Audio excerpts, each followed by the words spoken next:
Why does it feel illegal to feel here in South? Join me for another solo date with Agenda. Korean food, table for one, cutting errands for my new baby. And who knows, baka today isn't just about self-love. Ang daming tao. Na-overwhelm na naman yan siya. Hi! So we are now at Alabang Festival Mall. Bukod sa magsa-solo date tayo with Agenda. Sinusulit natin palagi yung gas and toll. So nandito tayo ngayon to buy an SD card dito sa ating new baby. Para magamit natin siya mamaya habang kumakain tayo dun sa favorite Korean restaurant ko. Tatanggalan na natin ng ganito, di ba?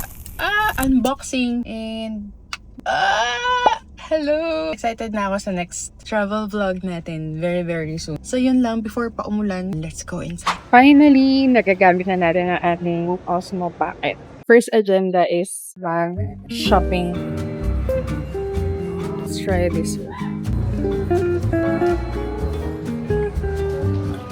And now, we are going to my favorite Korean restaurant. Meron din siya sa Glorieta. Pero first time ko siya natikman dito talaga sa Alabang. Let's go!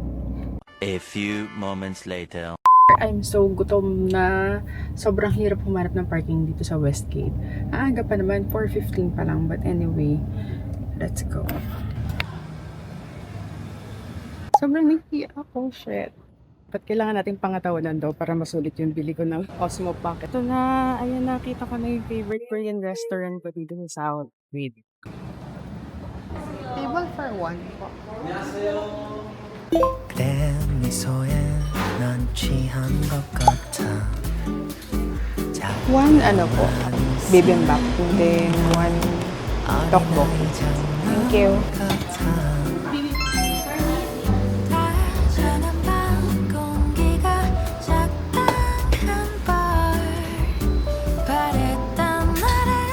Tteokbokki. Sarap. Sweet. Sobrang yummy.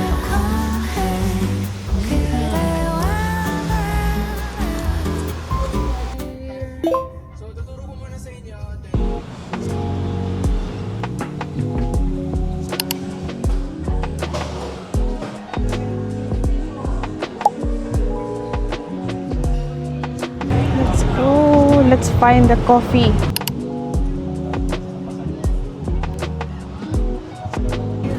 Naiya ako dito, dapat sa may takeout area ako, may mga tables and chairs pa kasi sa gilid, pero wala siyang cover. Kaso umaambon kasi, so may mga naghihintay na magkaroon sila ng table na sa labas. And ako, mag-isa lang ako dito sa malaking table, tapos wala silang maupuan.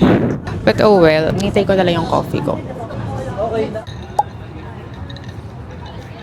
Let's taste test.